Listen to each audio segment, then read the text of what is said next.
2023 sure was a year, wasn't it?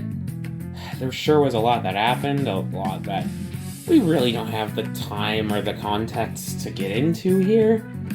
However, one of the things this year that was a good thing that occurred, for me at least, was action figure collecting. A ton of companies released a ton of great releases that I decided to pick up, enough to where I couldn't fit all the figures that I really enjoyed onto a top 10 list. It has to be a top 15 list, baby. So let's get ready to see what my top 15 figures of the year truly were. In doing so, especially since this is the first time I've done something like this on the channel, we need to set up some ground rules. And to help me do this, here we have my personal favorite figure of 2022, the SH Figuarts Cinco Choseiho Kamen Rider O's Tajador Eternity form. It's a long name, I know. Whatever, who freaking cares? So, rule number 1. In order for an item to be eligible for this list, I have to have gotten it in the year 2023. So it doesn't matter if it was released in 2023. If I don't have it, then I can't rank it.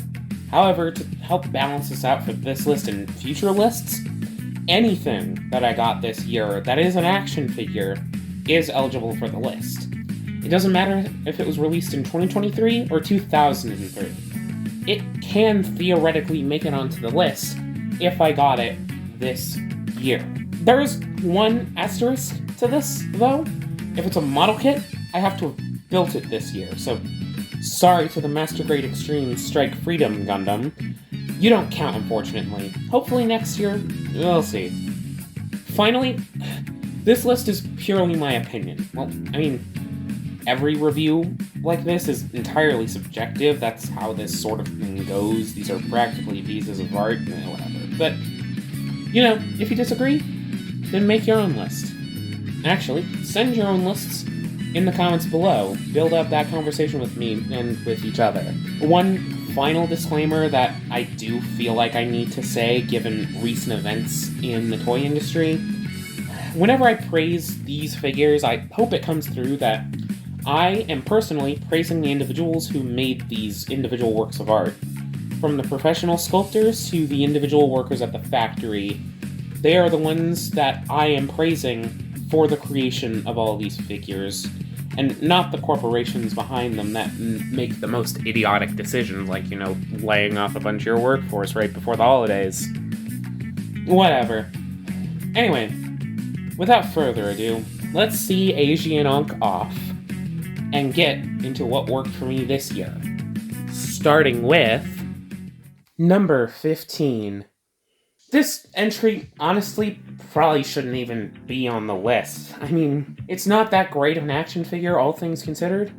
It really doesn't deserve the accolades that it earns by being put this high on the list of all the figures I got this year.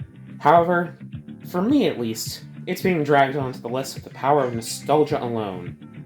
This entry goes to the Gift with Purchase, Lego Bionicle, Tahu, and Takua set. For those of you not in the know, this set was only able to be acquired by buying like $100 of other Lego product at the Lego store for like a 2-week period. Is that a bit scummy? Certainly. However, as a nostalgic look back at Bionicle with a brand new set released in the year of our Lord 2023, I think it works quite well. It is heavily reliant on the Matanui Online game, and this is especially seen in the smaller figure of the set, Takua. He was the Monog's protagonist, but never got an official set until 2003, where he looked completely different. However, this particular set references that 2001 style of Takua that never got an official release, just fan builds based on the game. The best part here are definitely the arms, which, using some unique connections, are able to recreate the particular slouching look of the Matoran as they appeared in the Monog. He also has a cool printed mask that, while not as cool as a sculpted mask, does a great job of recreating the Monog's stylings. Then we go on to Tahu, which really pushes the abilities of a modern LEGO action figure. He uses some interesting jointing, whether it be the mixel joints or these door hinges that are in the elbows, to properly create a small-scale action figure using only system bricks. He also has a great-looking mask, like Takua, and is also full of small little details in reference to the original set and its Monog counterpart. Of course, I wish he had an ankle pivot, and the mixel joints are a tad limited, at least compared to the original Bionicle ball joints, but overall it works for what it's trying to do. These two elements are aided by a cool-looking lava board stand that also kind of looks like an old canister top, as well as these two stones, which reference that old legend seen in Bionicle, Monog, and whatnot. This, mixed with the cool packaging and the misspelling of Greg Farshti's name in his statement on the series in the instruction booklet, this set is able to squeak its way onto the list via the power of that nostalgia. However, as with every entry on the list, it gets a special bonus award, something that we'll be doing throughout the list, so don't worry, every figure will get a cool special award. It gets the I would never recommend this award. Now, don't get me wrong, I'm happy to have it. It's on number 15 on this list, after all. However, the method of purchase initially makes it completely undesirable, because initially you had to pay $100 for something that should be a $20 set, but you had to buy $100 of other stuff, and it feels a little scummy. And now, since it had like a 2-week reveal period, its aftermarket prices are going to be bonkers, unfortunately. But my love for it and the franchise that it derives from pushes it to still deserve to be on this list. Number 14. Man, this is a conflicting entry for this list. I feel like there's another world where this figure only is able to make it into my honorable mentions, maybe even lower. However, for me, today in this current time, it's barely able to squeak onto this list. This entry is none other than the SH Figuarts Guts from the manga Berserk.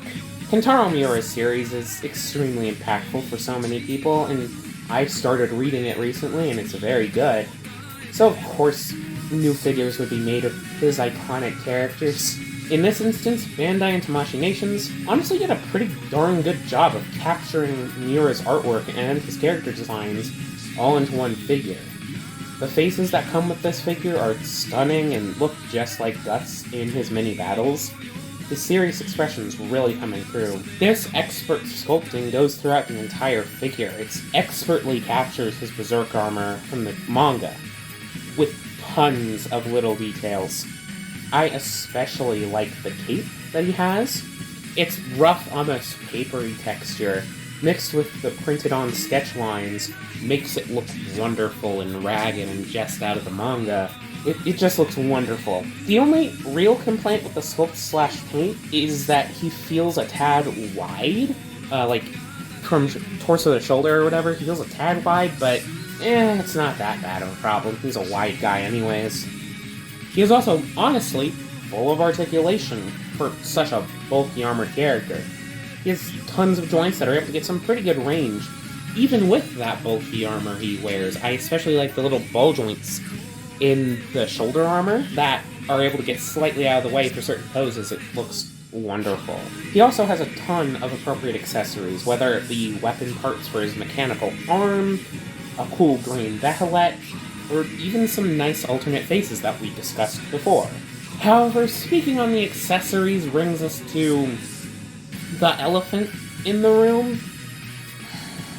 He has a real hard time holding his sword.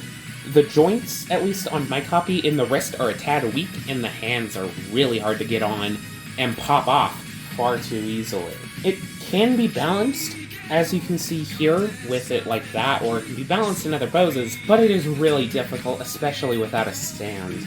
Honestly, this sword really drags him down. The only thing that's really salvaging him is that his other accessories help him do cool action poses nonetheless. It just really drags him down, unfortunately, making me barely able to place it onto the list proper.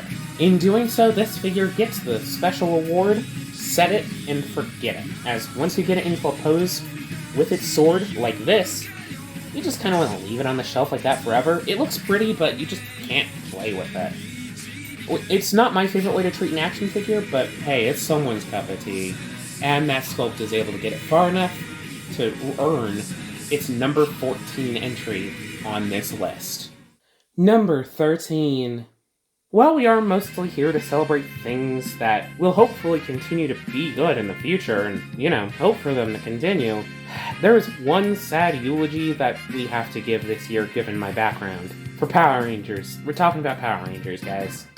Hasbro has made the funny decision to put it on hiatus, and given their current CEO, I don't imagine it'll be coming back anytime soon. I don't think he wanted Rangers, and he would rather own it and keep competition off the shelves than sell it and have that competition pop back up. That's why we don't like monopolies, kids. However, before the entire series went kaput, the Lightning Collection, their collector line, decided to go out with a bang.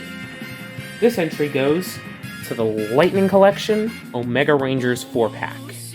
Yes, it's 4 figures, but they're all extremely similar just due to their designs, and they all came in one package. If you really want to see it as only one listing, just see it as, the Black Ranger. He's the most solid one in the set. But anyways, for starters, they all have great articulation. The Lightning Collection has always given their figures a ton of joints for a Hasbro product, and while these ones unfortunately don't have butterfly joints, they otherwise have the full gamut of stuff. It allows them to move wonderfully, and they also have some of the more solid Lightning Collection joints.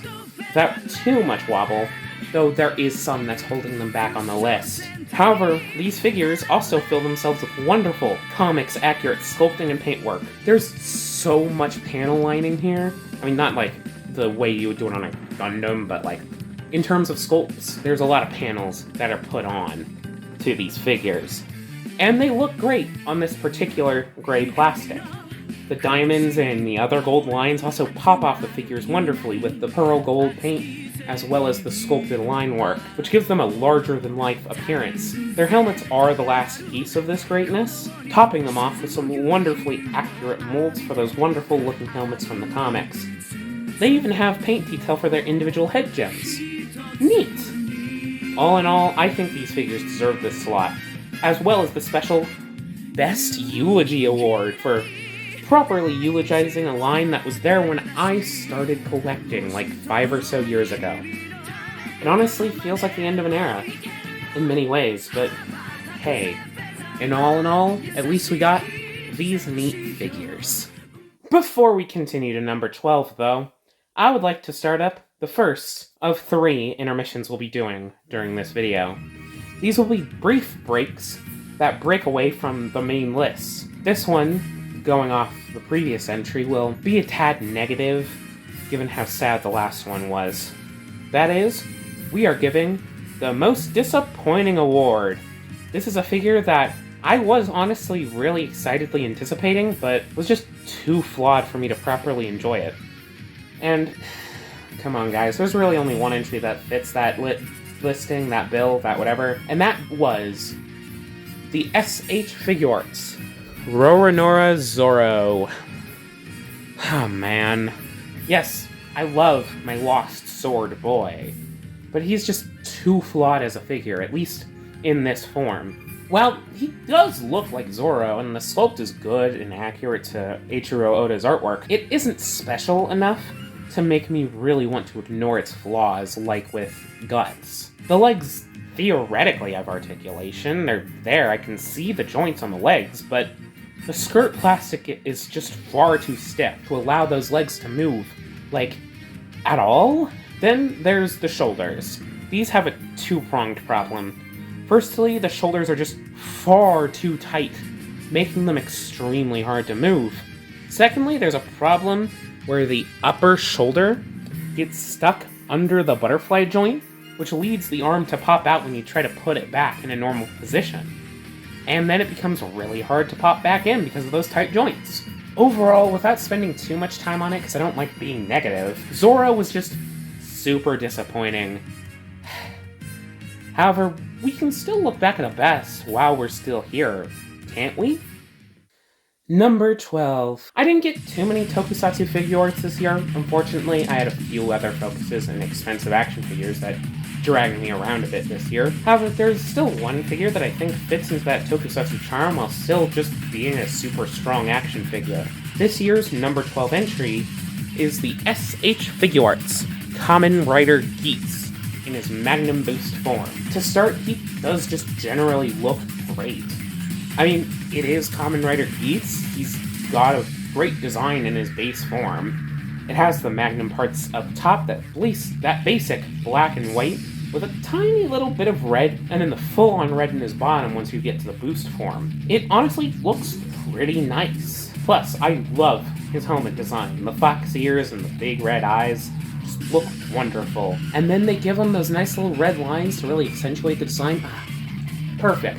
And they're all perfectly represented here in this action figure. Plus, for a super basic entry-level Figuarts, he's pretty darn posable.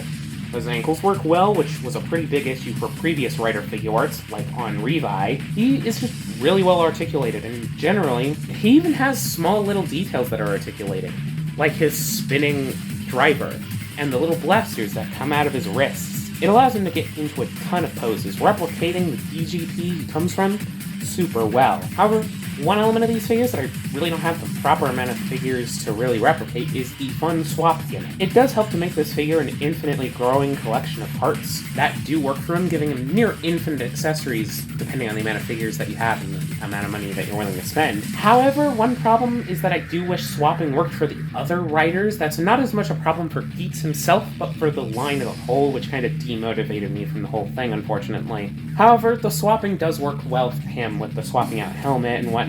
Overall, this is probably the best of the Reiwa-era riders that we've gotten so far, at least in Figuarts. And it's just a really solid figure that I can easily recommend to most people. If I had time to watch more Geats, I'd probably put him higher on the list. Therefore, out of obligation, he gets the Best Rider I Got This Year award, though in part it's just because I don't have many Figuart riders I got this year. It's just him, Geats again, Ufa, and Espada. And he's the best of them by default. But that doesn't mean he's not a good figure. Pick it up if you still haven't. Number 11. Sometimes you don't anticipate what will be a good figure and what won't. To be honest, a decent chunk of this list was pretty unexpected, especially with its placements. However, there are some figures that you slowly anticipate the concept of for years, and then when it finally gets to your hands, it reaches your expectations. For this list, it has to be a Transformer that took so long to get made that I bought an unofficial one years ago. For entry number 11, we have the Transformers Legacy Evolution Tarn. This Voyager class figure was one of my earliest pickups this year, and honestly, how couldn't I? In robot mode, he is a spitting image of his comic book artwork. A tad thin in areas, but he does take the original Matumti artwork and character design and makes it fit in scale with most of the rest of my collection, from his golden knee pads to his masked face. He looks like he was ripped straight out of the comic book, which I appreciate given his character in said comics is just wonderful. His transformation is pretty fun and pretty darn well engineered, feeling fairly solid yet fun, and all of the moves that it does to change itself into its fairly strong alternate mode. It does become a space tank, but it does have the general chunkitude of Tarn's alt mode in the comics. It is also able to fit in the cannon pretty well, though I kinda wish it moved a tad better. Continuing from there, the articulation is also pretty darn strong, at least in robot mode, because the tank's a tank. It has the works, fully articulated arms and legs, an expressive head, even some decent torso articulation. The biggest flaw in my eyes is that he has the trigger-happy shoulders, making shoulder poses a tad awkward to pull off. However, they honestly don't hinder him too much from those cool cannon shooting or intimidating conversational poses that you would want to do with him. This is especially helped by his posable fingers, accentuating his clawed hands. Even in tank mode, his cannons are able to move pretty decently well, though, again, not perfectly. Overall, as far as Transformers go, this is everything I'm looking for out of one of them. Every mode is solid, and the work in between them is pretty fun to do.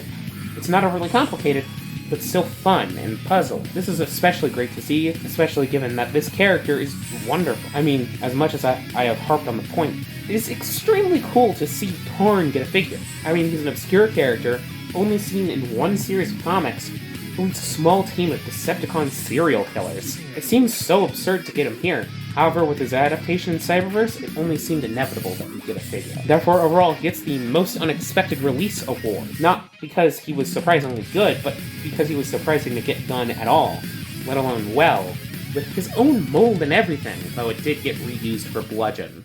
Number 10. Here we are, finally, in the top 10 of the list. The best of the best. At least hopefully. And well, given my collection journey this year, one main thing seems to be missing from this list, at least so far. The thing that made me collect the most figures in one line this year. And well, what better entry to represent them on this list than their flagship item. Therefore, on this list, the first of the top 10 figures is the high-grade Gundam Ariel from the Witch from Mercury line. Despite the series' production issues, the titular Gundam series for this new decade was a wonderful ride. If anything, it gave us a ton of great unique model kits and mobile suit designs. The best example of this, for me, is the Gundam Ariel. It is a Gundam design, but it has its own unique design quirks that give it a unique silhouette and a sleek design. This is aided by the wonderful detail given by the designers, making this figure a joy to panel line, even for a small high grade. Plus, there's a ton of plastic color separation, making the figure look nice without too much customization, though there are a few stickers. The build experience for this figure is, in general, a joy. People can be a bit wary of the C-clips on the figure, and they can be fragile if you're not careful, but personally I haven't had any real breakages or other issues. Overall, the design of the build is simple and intuitive, and the instructions work quite well, all things considered, which is an important part of a building action figure. Since it is a model kit, that build experience is important, so I need to note it. And this figure, to me at least, honestly kinda aces the test. Articulation of this figure is also great. It is able to get into a variety of poses, especially for its fairly cheap price. It's able to do really whatever the heck you want it to. Plus, for me at least, all the joints are solid. The C-clips, again, could lead to issues if you're not careful with them, but from my experience, they haven't been too much of a problem. This solidity is thanks to these kits not using polycaps. Now, polycaps can also be fine. They can help make cheap, articulated action figures. However, I personally always found their construction to be a bit loose for my taste. Therefore, since this figure is able to avoid it, it, to my hand, gives it a nice solid construction that I really look for in an action figure. All things considered, like the rest of this line, the HG Gundam Ariel is just a wonderful figure. A wonderful build, and just works really well. Alongside getting the number 10 slot, for all those reasons, this figure is able to get the Recapturing Bionicle award for having some fun, buildable action figure action, mixed with some great story and lore. Overall, this is a great figure whose cheap price makes it easy to recommend to even beginners to model kits. Do look for it while you're out there. Number 9. The SH Figuarts One Piece line sure was weird this year, wasn't it? I mean, we already discussed Zoro and all of his issues previously, which leaves us with two other figures. All things considered, I think they both do a wonderful job capturing their manga and anime counterparts. These figures look just like Oda's artwork. However, for this slot, I feel I could really only pick one for this list. The best SH Figuarts One Piece figure released this year is, unfortunately, Sanji. I say unfortunately not because it isn't a great figure. The sculpt, while simple, does look just like post-time skip Sanji. His red clothes, while simple, look wonderful. His hair is really well done, having the wonderful transition from yellow to orange. His face sculpts also capture Sanji's personality really well, from a confident smarm to his weird horniness. He moves great too. My biggest problem with him is that the softer jacket material tends to get stuck under the shoulder joint, but it is able to get unstuck pretty easily. However, he's able to move really however you want, especially in his legs, which is important for a Sanji figure. All things considered, his posability makes him really nice and expressive, which is great for replicating his many attacks within the manga and anime. The main thing that pushes him over Luffy on making it onto the list is the slew of accessories that he has. Alongside his faces, he has a decent number of hands, some of which hold his cigarette, as well as a really nice hand-in-pocket part, and even some really cool fire kick effects, allowing you to replicate his attacks from the show. The fire kicks in particular are really pretty, painting the flames in a wonderfully natural way. These really help to bring him over the top. The main reason I say I'm disappointed is because Sanji is my least favorite of the three characters, we've gotten so far. At least as of where I am now in One Piece, I've heard that Whole Cake Island does add a lot to him, but I'm currently in Dressrosa, so I'm not there yet. However, I can't deny that this figure is a really good One Piece figure, which is able to earn him the Most Disappointing Positive Award. It's all in the name. Sorry, Sanji, I don't like you, man. Number 8. Up next, it's time to go from one Shonen Jump series to another. I mean, it was inevitable. SH Figuarts was kind of dominated the past year and a half by acquiring new anime licenses as well as rebooting old ones. It really did expand their portfolio, though it may have stretched them a bit thin. But there is one license that really pushed Tamashii Nations to success this year. The number 8 slot is held by the Nobel Prize-winning first president herself, the SH Figuarts Power from the Chainsaw Man line. She does a ton of wonderful stuff, but first she does look pretty messy, in a good way, I should say. Her shirt lays untucked, her jacket is held over her shoulders quite sloppily. However, the big thing is that none of this gets in the way of the figure's articulation. This is done in 2 ways. Firstly, the untucked shirt is really flexible, getting out of the way really well. This is also true of the lower parts of the jacket, at least on the sides. Secondly, the jacket pieces on the shoulders are able to articulate. This does break the sculpt a little bit, but it does let this action figure move. The only better solution for the shoulders would be to make them fabric, but that may have caused articulation issues as well. So, who knows? This all helps in aiding this figure's wonderful articulation. She has even more joints than Sanji, allowing her to move really however you want her to. The best bit is the single joint in her ratty hair. This allows her to look up pretty dang well for a character with so much hair. Her torso joints are able to move about as well as Genji's. Her arms have some nice small joints fitting her small frame. Even her legs move however you want them to. From there, we move into her biggest boon in comparison to the rest of the Chainsaw Man figures. That being her massive accessory count, even for an SH Figuarts.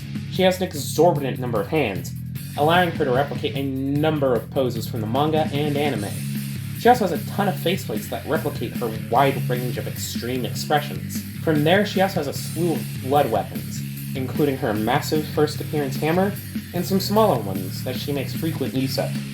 Finally, and most especially, it's her Meowie figure. That cat is very important to her character, and it's great that this figure chose to include it. It shows that the designer really understands what's important to Chainsaw Man.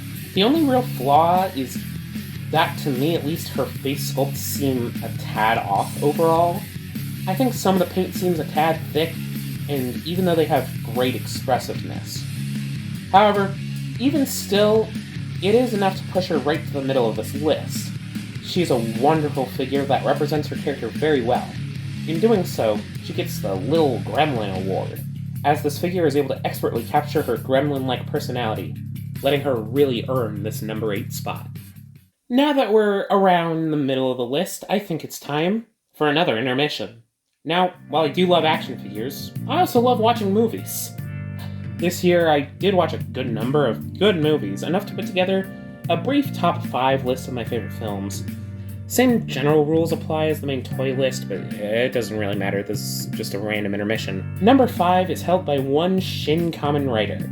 This film has some weird pacing, but it is an extremely fun ride, especially getting the chance to see it in theaters. I do love the characters in the film and their emotions, and I've been itching for a rewatch, I just haven't had the time to do so. Number 4 is held by Oppenheimer. This film is extremely resonant and somber, and is just this wonderful character exploration, but still has some heart-pounding action with those darn explosions. I do feel there are some ignored perspectives in its runtime for a biopic, but it is still quite good. Number 3 is held by Shin Ultraman. It has a lot of the quality of Shin Kamen Rider, but has better pacing, a better story, and slightly more interesting themes, at least to me. It is just a giant superhero extravaganza that really pushed me to fall more in love with Ultraman this year, which I can commend it for. Number 2 is obviously held by Across the Spider-Verse. This film is a beautiful animation marvel, but it also has some really interesting characters and story. It is just a wonderful film that I haven't stopped thinking about since I saw it in the summer. If you haven't seen it, what are you doing here? Number 1 ends up going to Godzilla Minus One. This film really focuses on the human characters, giving us a film where Godzilla is a truly horrifying creature that creates a deep, thematically rich, characterful, truly political experience that left me at the brink of tears no less than 3 times. If you haven't seen it yet, it is definitely worth a watch and my personal favorite film of the year. See, I told you it'd be brief. We don't have much time for anything other than action figures here anyways. Why don't we continue that list that we were doing, shall we? Number 7. We talked about Power Rangers earlier, right? Well, one of the great failings of Power Rangers' 30th anniversary was the Cosmic Fury toy line. There was a lot of controversy with the suits, however, it was rationalized that the costumes would be simpler to make toy production easier. Of course, they continued to make only 3 toys, none of which being the action figures of those suits. There was a Morpher, which was probably one of Hasbro's worst, only rivaled by the ones made into non-electronic Nerf blasters. There was the Roleplay set, which was a repaint and remold of the one from Dino Fury, which it sure did exist. However, the most disappointing was the Megazord. The Dino Fury Megazord, while not top 15 worthy, was pretty darn good when it first came out, replacing a paint of the Japanese version with strong posability. The Cosmic Fury Megazord, in part due to the original Q-Ranger designs, but also in part due to the failings of their own toy design, which was probably caused due to a rush production, but just made it practically a brick. A brick that was barely painted and cost, based on the MSRP at least, only about $15 less than the Japanese original, which had better paint, better plastic, and had lights and sounds to balance out the lack of articulation. I know this was a long preamble, but it's important for why this set is so high up on the list. Because Super Sentai spent this year stepping up. Entry number 7 is held by the DX King-ohger from the Osama Sentai King-ohger toy line. I'm serious, this thing is great. Its starting point is 10 individual components. While they often aren't that complex, I mean, the ant is literally just 2 pieces of black plastic and a screw, but the overall mass of bugs is impressive, and the bugs that represent the main rangers look pretty darn good. It does help that these figures do have some extremely detailed sculpting, which really helps to add to the aged technology look, which is added to with the simple yet effective decals, having interesting aged asymmetry. Plus, thanks to the general production process, each one is extremely accurate to their in-show counterpart. Then you get to combining. While I have some slight qualms with the general combination structure, I wish blue and purple were more integrated into the final mech than being just a sword. The design does do a general job of just being cool, that I can't really ignore it. From the pincers on the chest, to the massive sword with dragonfly wings, it all fits the theme of insects, while just looking so cool. The path to get there is also really satisfying. Every piece of the transformation is simple, yet has nice, satisfying clicks and very strong connections. I have to commend this modular ridge system that is used to connect the smaller bugs to the arms and to the sword, which works really well. It's surprisingly solid. However, most Sentai mech are able to look pretty neat. What brings this figure further is its articulation. The figure has basically everything that I've come to expect in a transforming robot. The head is on a ball joint, the rest of the joints are on ratchets instead of the friction-based bicep and thigh swivels. However, it has basically every joint that you would want from there, allowing this basic children's toy mech to move like a collector-level Commander-class transformer. This reminds me of a Commander-class figure a lot, actually, even down to the price, given importing, at least. Overall, this figure is able to replicate many poses from the show and look cool doing it. Overall, this toy is able to win the Fulfilled Nostalgia Award, as it's able to take something from my youth, Megazords, and elevate it to a point where it's still a fun toy, which is important since it is a toy, but has the articulation standards that I personally expect from my collectibles. If you're in need of filling a Megazord-sized hole in your heart this year, as the Power Rangers line goes into hiatus, this should be the first thing that you seek out. Number 6. And number 5. Yes, this is a double entry, but this is for 2 very similar releases in one line that honestly go together and should probably be talked about together, at least in my eye. Now, you saw the last intermission, right? Just in case you skipped it, which, fair. Spider-Man Across the Spider-Verse was in there, pretty high up too. Therefore, after a bit of a journey, I had to pick up the best version of 2 of the film's protagonists. That's right, number 6 and number 5 are held by the SH Figuarts Across the Spider-Verse, Spider-Man, and Spider-Gwen. It's weird to talk about these. A lot of the high-end figures of these characters have been mainly from the first film, Into the Spider-Verse, which does make sense. It's been out longer, so figure companies have had more time to make figures of the characters from the film. However, Bandai seemed to have access to early footage of this film, which, mixed with its delay, allowed them to get these figures released a few months after the release of the film in America. And, all things considered, these figures do a good job of capturing their characters. I mean, they look straight out of the film. They have wonderful head sculpts in masked form, looking like their masked hero selves. Their designs have the quirks of their film designs. One is pretty much her design from Into the Spider-Verse, just with some flat-top shoes rather than the ballet shoes. Miles has his particular bleeding armpit design, which even has the smoother torso shapes that have been seen in other toys, which do really help to push these figures to feel like they've jumped right off the screen. Alongside this, they are helped by having this really interesting hexagonal texturing to them that also really makes them feel like they're CGI models within the film. It's really cool looking, honestly. As is necessary for a Spider-Person, these figures also have great articulation. They all have the works, which is incredibly impressive given how thin their limbs are. Each joint feels very solid, keeping their poses strong in however you have them displayed, or held, or whatever. All in all, these figures work great as action figures. They also have some pretty great accessories. In terms of hands, both of them are really only missing fists, but have enough other hands to fill in the gaps. With, say, thwippers, wall-crawling hands, other expressive hands, they just work. They also have some webbing, which fills in their individual gaps. When paired together, they each have one set of each web, so when put together, you can have all of the webs that you would want. They also have some eye options.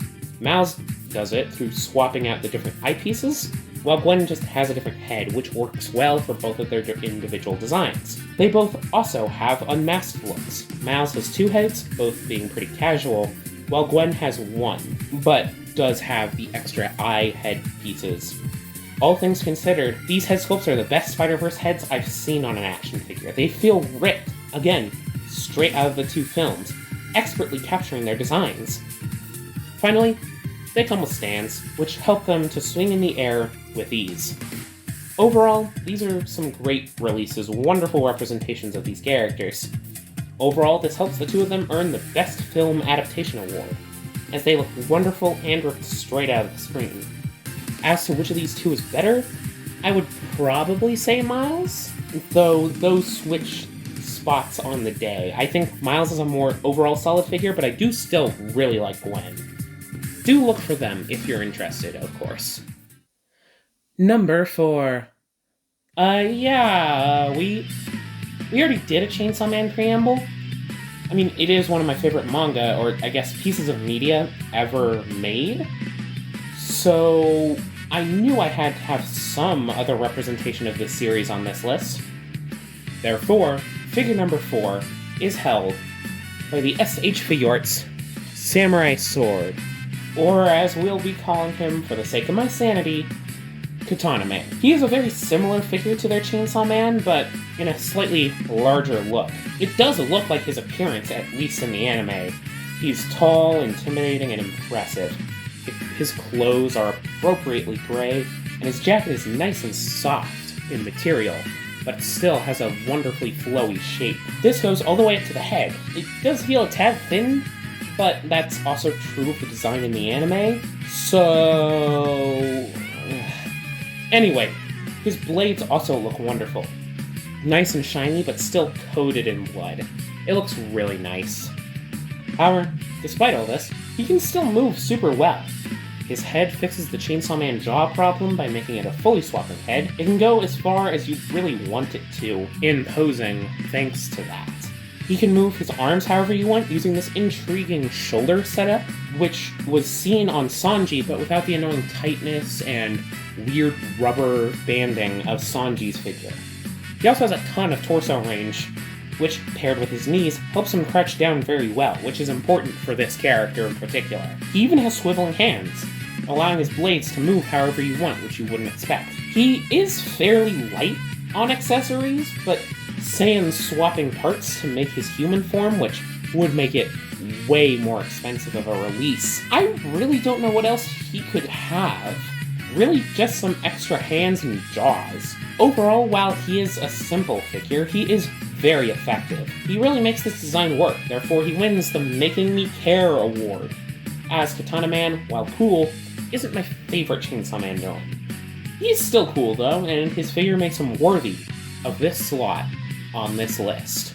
Before we get to the top 3, I think it's time for the most important intermission of all. There were more than 15 good action figures this year, so there really is no other way to show this than with some honorable mentions. I'll try to be quick about it, but we'll see how this goes. First up is the Figma Gloria. She's pretty neat. She does a wonderful job capturing the look of the character from the game. She looks just like the in-game model. The painting and sculpting is clean and really shows what Figma can do. However, she doesn't have a ton of articulation, but she really doesn't need it, given the character that she is. But I honestly wish she had more varied expressions, maybe one serious Pokemon battle face. Basically all of the high-grade Witch from Mercury line should be here. I love all of the figures, but a special standout is the high-grade Darlball. It looks super cool and poses well, especially thanks to the included stand. I couldn't put him over any of the main listings, but I do recommend him. Plus, there are many kits I haven't built yet that could have easily been wonderful contenders for this list. I just hadn't built them yet. I did get an influx of Lightning Collection figures at the end of the year, but 2 in particular really stood out. The TMNT crossover was pretty impressive, but for me, Shredder was the most impressive. He has his issues leaving him off the list, but he has tons of strong posable joints and just looks so darn cool. Another standout was the deluxe Rita Repulsa. She looks like she leapt right off the screen, especially with her 3 faceplates. She looks great, but honestly could pose slightly better, but the cloth might have gotten in the way. Whatever. I also want to give special mention to the SH Figuarts king-ohger. While plain and lacking in accessories and friends, he does look nice. It just really sucks that any display with him will never be complete because they'll never make the full team. He also has a bit of a limited torso joint, which does honestly suck. I also want to mention the LEGO Temple of the Golden Idol from LEGO's Indiana Jones line. This LEGO set, to me, is the ideal LEGO set. It does work as a complex adult build, which gives it strong intrigue throughout the building process. It also looks nice as a display piece, forming a nice diorama that replicates this iconic film scene. From there, it's also super fun to play with as well, filling itself with great technic functions that also replicate the different cinematic moments. The only reason it's not on the main list is because it's not an action figure, so it's ineligible. I do want to mention just some of my other Bionicle pickups, as I was able to get the Toa Naika and Toa Iruni. They are strong LEGO sets that still hold up to this day, still being great posable action figures, especially for their price. It is always great to back collect stuff like this, and I hope to continue Bionicle back collecting into the new year. I did get a decent few Transformers, though the list was a bit tight for most of them. Studio Series Rise of the Beasts Optimus has a wonderful bot mode, which is the most film accurate to the Bumblebee movie stylings.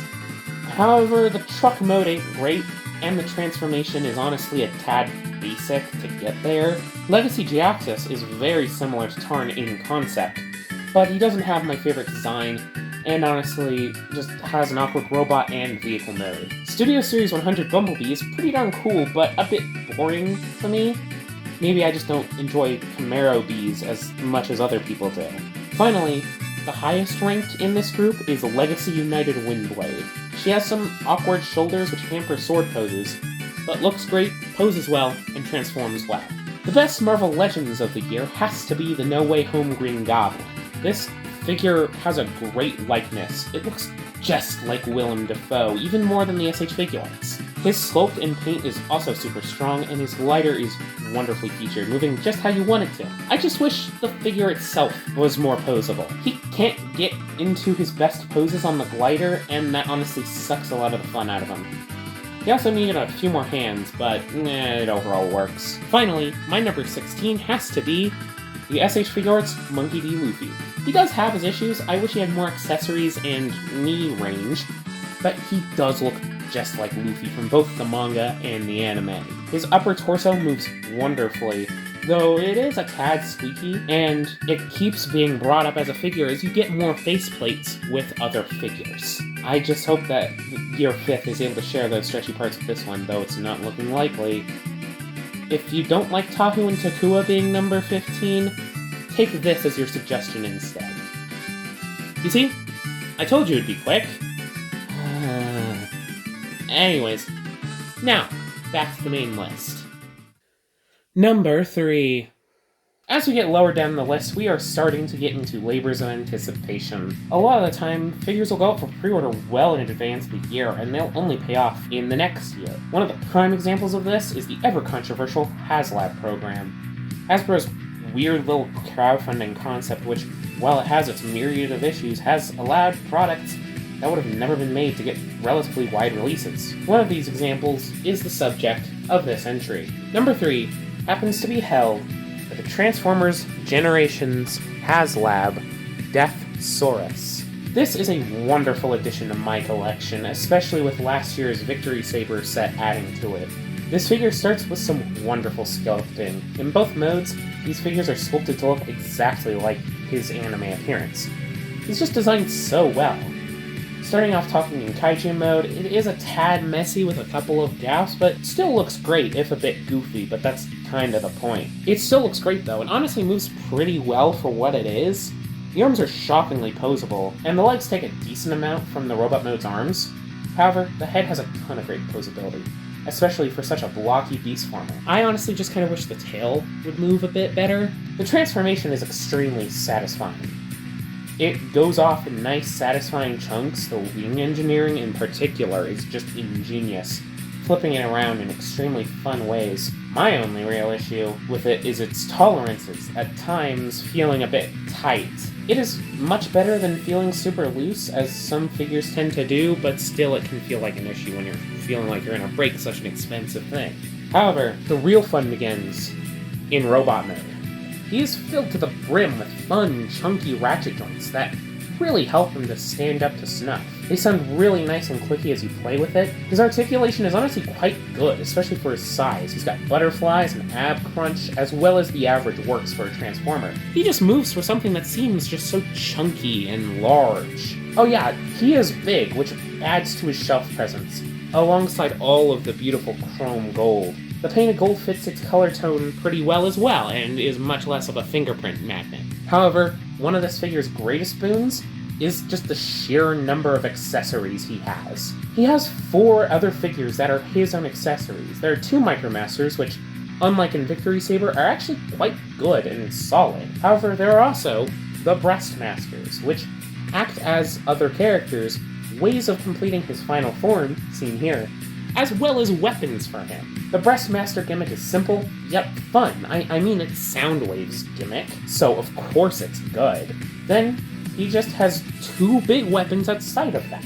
Those being the massive sword that puts Star Sabers to shame, and the living metal-destroying cannon, which can be held in either mode, which is accentuated by a couple of blast effects that come with the figure. Finally, there's the display base, which, while plain at first blush, is added to by the addition of his massive throne. The set just comes with a lot, and makes it more worth the initial asking price than it would be if it was just the figure. So yeah, I'm glad I pre-ordered Deathsaurus over a year ago.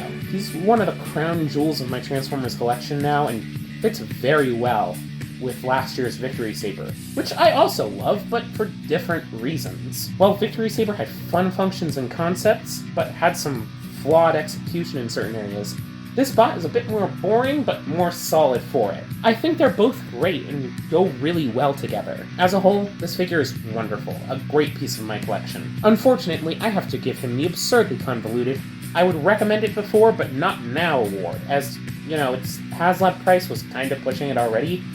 But now you're only really going to get it for at least another $50 to $100, and at that point, why bother?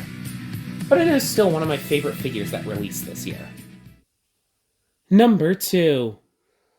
Now, a lot of action figures get released in a year, at varying points in the year. A lot of my pickups tend to be towards the end of the year, because I get an influx of holiday gift money from family, you know, the works. And I do like to save some of my pre-orders that I get throughout the year for opening on my birthday and Christmas, which are around the same time, but not exactly the same time, and it just works out in my schedule. However, some figures do come earlier in the year, and hold my imagination throughout the rest of it. I'm saying all this obtuse bullshit because, man, how am I supposed to write a preamble for the same franchise 3 times in a list? Our number 2 entry is held by one S.H. Figuarts Chainsaw Man. I mean, I'm clearly biased. I love the manga, one of my favorite pieces of media ever. However, even outside of that, this figure is still badass. Let's start with the sculpting. Of the many Chainsaw Man figures out there, this one feels the most true to the original character design. From the perfectly proportioned head to the awkward baggy clothes that make him look dirty, to the big, bulky shoes. One of my favorite elements is the blaze of the chainsaws. They aren't straight and even, but awkward and very jagged, in multiple shapes and sizes. I've seen some people complain about this, but to me, it just feels more true to Fujimoto's Chicken Scratch-esque artwork. That honestly would be impossible to replicate in action figure form, but this helps to add to the illusion that it's there. The paintwork is also on point. The head sculpt is shiny and smooth, and even a little bit of eye detailing is there, just to add that little bit of extra detail. There's also the wonderful blood splattering on the chainsaws, which looks extremely natural but has a nice, somewhat cartoony red. From there, what one would expect to be a pretty simple, boring white dress shirt is elevated by the shading, making it look appropriately dirty for the character. This feels like Genji, fitting his character just perfectly. However, what really takes this figure over the top is the articulation. Man, this thing moves so well. Every joint feels perfect, moving super smoothly. They just made so many good engineering choices, making him move like an absolute dream. I'm especially impressed by the jointing in the elbows, allowing the awkward chainsaw hands to move perfectly, smoothly, and without getting in the way of anything. However, equally impressive is the range in the shoes. They made the flaps extra flexible so that the feet can move super well. It's great. The biggest problem with the figure is the accessories. The jaw is a tad loose, so if you're not careful, it'll fall out. However, you just need to know the figure's limits and you're good. It also has some neatly designed hands, but that's about it. However, similar to Katana Man earlier on the list, the only other accessories they could add would be parts to transform him back into Denji, which, as seen with the Figma, would make it way more expensive. Speaking of, I don't own the Figma figure, but from what I've seen, this blows it out of the water. It looks better, it moves better, it's cheaper. All that the Figma has over it is more accessories, but those accessories are being covered by the Denji release this year. Therefore, from what I can tell, I'd recommend this one over that one in a heartbeat. However, all in all, this figure still gets its own special award.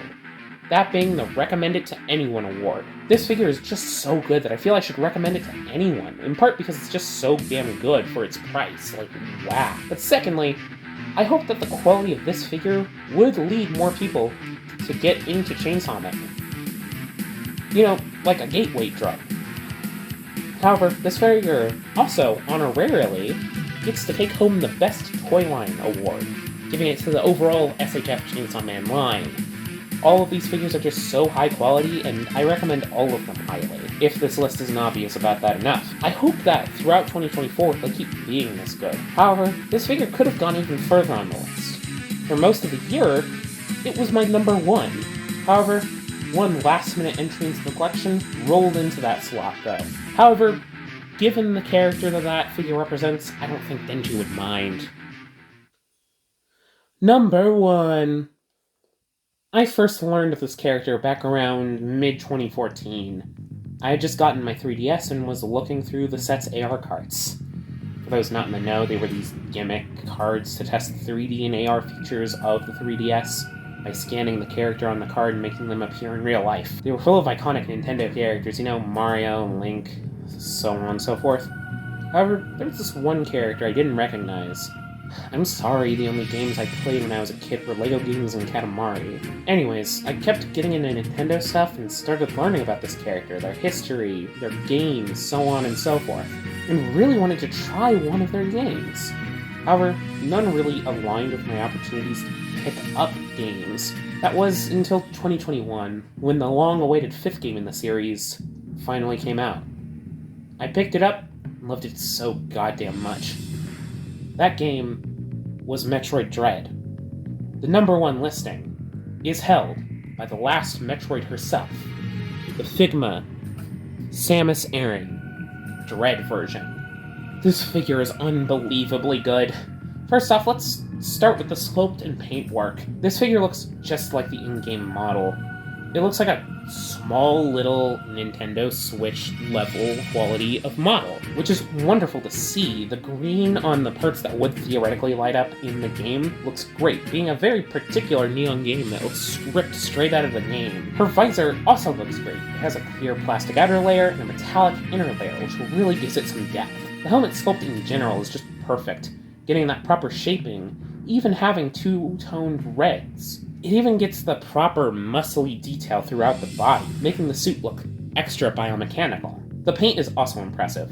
There are lots of tiny specific details that are perfectly pointed out, especially in the blue lining around the entire body. While the paint on Chainsaw Man is neat, this is downright beautifully done. The dirtiest bit of paint that I feel is a bit awkward is the wraps on the left arm, but it still looks fine from a distance. Overall, this is just a beautiful looking figure. However, unlike most Figmas, this figure isn't just beautiful looking. Its articulation is masterful. The butterfly joints in the shoulders move out so far forward, allowing her to pull off every cannon-focused attack she needs to do from the game. Her elbows, while single-jointed, move super far.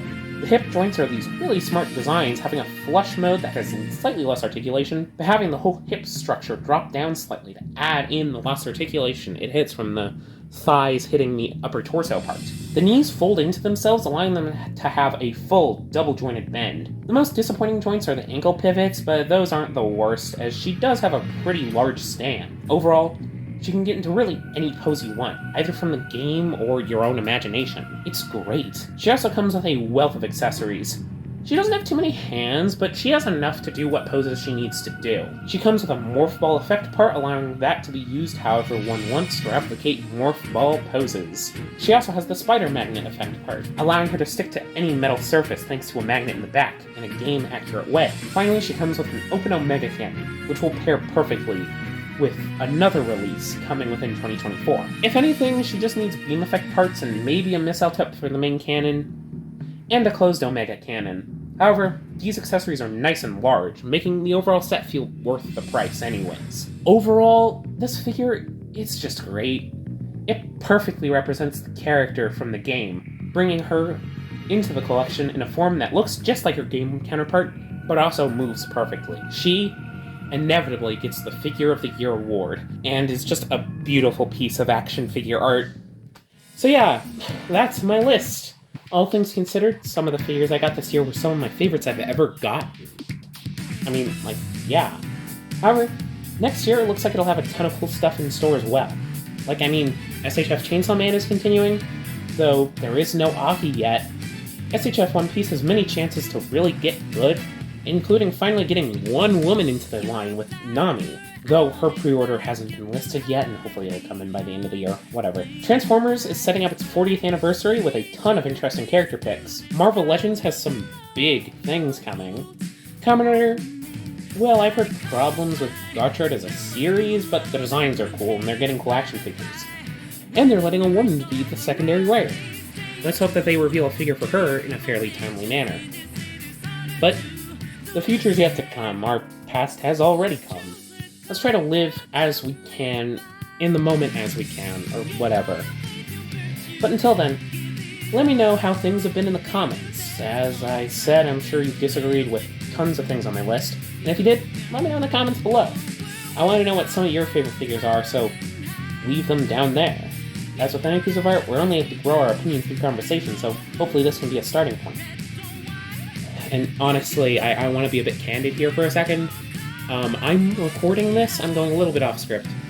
But I'm recording this, like, right after we hit 100 subscribers on the channel, which I know isn't much. But it really does mean a lot to be able to get anywhere, have anyone listen to the dumb stuff I'm saying, especially about what I consider essentially art pieces. And I hope that we're able to continue this conversation. If you are finding this channel for the first time or whatever, like and subscribe to let me know that I should make more higher quality videos like this.